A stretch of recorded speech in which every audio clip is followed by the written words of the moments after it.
बिस्मिल्लाहिर्रहमानिर्रहीम। 9th class. पिछली video में हम इस चैप्टर 3 के फर्स्ट 7 कॉन्सेप्चुअल क्वेश्चंस डिस्कस कर चुके हैं।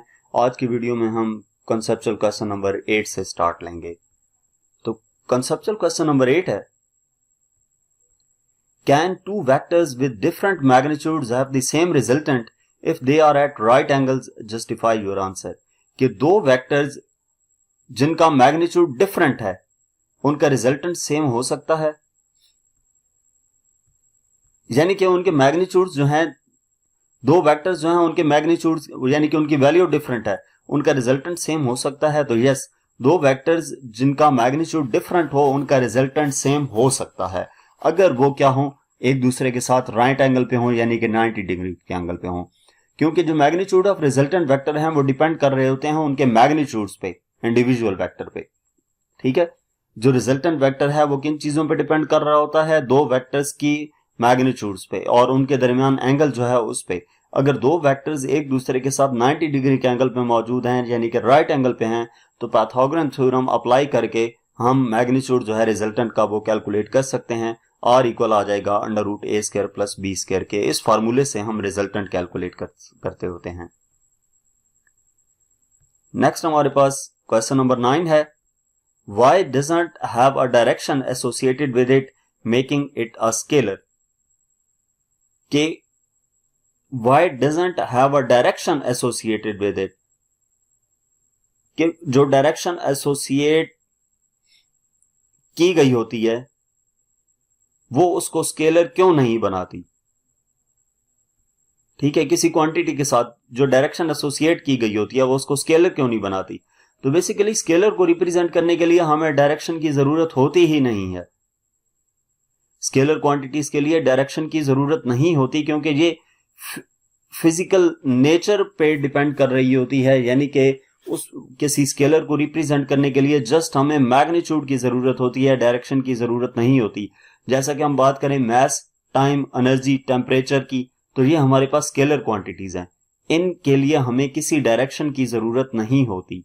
ठीक है, नेक्स्ट हमारे पास क्वेश्चन नंबर 10 है, explain how the Pythagorean theorem is used to determine the resultant of two vectors at right angles.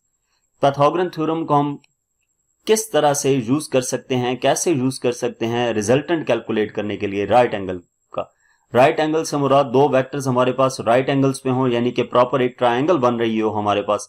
जब दो वेक्टर्स राइट एंगल पे होंगे, 90 डिग्री के एंगल पे होंगे, तो जो तीसरा वेक्टर ड्रॉ करेंगे उसकी मदद से ट्रायंगल बनेगी और फिर हम पाइथागोरन थ्योरम अप्लाई करके वो रिजल्टेंट कैलकुलेट कर सकते हैं। पाइथागोरन थ्योरम हमें ये अलाउ करता है कि हम रिजल्टेंट वेक्टर का मैग्नीट्यूड फाइंड कर सकें। और किस तरीके से फाइंड करेंगे, जब दो वेक्टर्स आपस में परपेंडिकुलर होंगे, यानी कि 90 डिग्री के एंगल पे होंगे, और जो उनकी तीसरी लेंथ होगी वो क्या देगी, रिजल्टेंट देगी। पाइथागोरन थ्योरम हमें क्या बताता है कि किसी भी राइट एंगल ट्रायंगल में square of length of the hypotenuse the side opposite to the right angle is equal to sum of squares of the length of the other two sides. यानी कि अगर हमारे पास हाइपोटेन्यूज सी हो तो बाकी जो हैं बेस और परपेंडिकुलर वो ए और बी होंगे। तो उस तरीके से पाइथागोरन थ्योरम के मुताबिक c² इक्वल होगा a² + b² के। इस फार्मूले के जरिए से हम रिजल्टेंट कैलकुलेट कर सकते हैं। नेक्स्ट क्वेश्चन नंबर 11 है, an aircraft flies at a constant height. Aircraft है और वो कांस्टेंट हाइट पे फ्लाइट कर रहा है। जो air drag and force from the aircraft engine together produce a force on the aircraft of 36 kilo newton due north as shown in figure. ठीक है, एक फोर्स हमें 36 किलो न्यूटन की नॉर्थ डायरेक्शन में गिवन है। The wind produces a force of 12 kilo newton towards east. हवा चल रही है और उस हवा की डायरेक्शन ईस्ट की तरफ है, 12 किलो न्यूटन की। Draw a scale drawing to show the resultant force acting on the aircraft. Use your drawing to determine the size of the resultant force and the angle between the resultant force and north. पहले हमने scale draw करना है, scale के मुताबिक diagram draw करेंगे, resultant force calculate करनी है और एंगल कैलकुलेट करना है।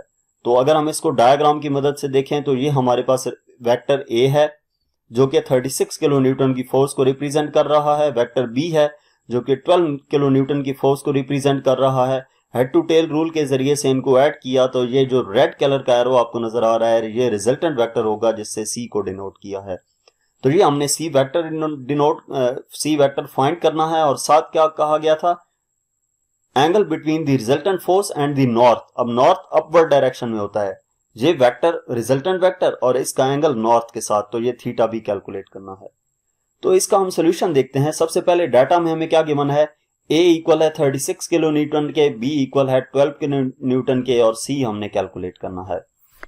ए बी की वैल्यू गिवन है ना और सी कैलकुलेट करना है। सबसे पहले उन्होंने कहा था draw a scale drawing to show the resultant force acting on the aircraft. तो पहले हम स्केल प्रॉपर कर लेंगे कि सपोज करते हैं 1 सेंटीमीटर 6 किलो न्यूटन की इक्वल है, तो 2 सेंटीमीटर 12 किलो न्यूटन की इक्वल होगा और 36 किलो न्यूटन किसकी इक्वल होगा, दोनों तरफ 6 से मल्टीप्लाई कर लेंगे तो 6 सेंटीमीटर 36 किलो न्यूटन के इक्वल होगा। अब जब ये आ जाता है तो ये राइट एंगल ट्राइंगल है, इसके ऊपर हम पाइथागोरन थ्योरम अप्लाई करेंगे, C square equal to A square plus B square.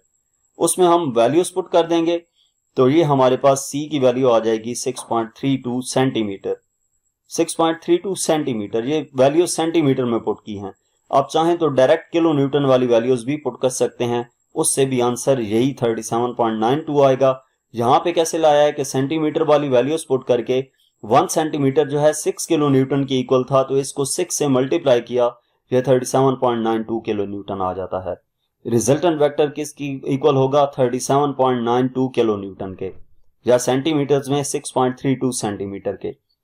जब ये रिजल्टेंट कैलकुलेट कर लिया तो इस रिजल्टेंट का एंगल टुवर्ड्स नॉर्थ और रिजल्टेंट वेक्टर के दरमियान क्या एंगल है वो कैलकुलेट करना है। तो थीटा कैलकुलेट करने के लिए हम tan theta equal to B over A apply करेंगे। ठीक है, tan थीटा हमारे पास किसकी इक्वल होगा, b डिवाइडेड बाय a, यानी कि theta equal to tan inverse b की वैल्यू हमारे पास 2 सेंटीमीटर, a की वैल्यू 6 सेंटीमीटर, 0.33 आ जाएगा, यानी कि 18.26 डिग्री हमारे पास एंगल आ जाएगा रिजल्टेंट वेक्टर का with respect to north. Next हमारे पास क्वेश्चन नंबर 12 है, state the difference between a scalar quantity and a vector quantity and state 2 examples of each type of quantity, scalar quantity and vector quantity.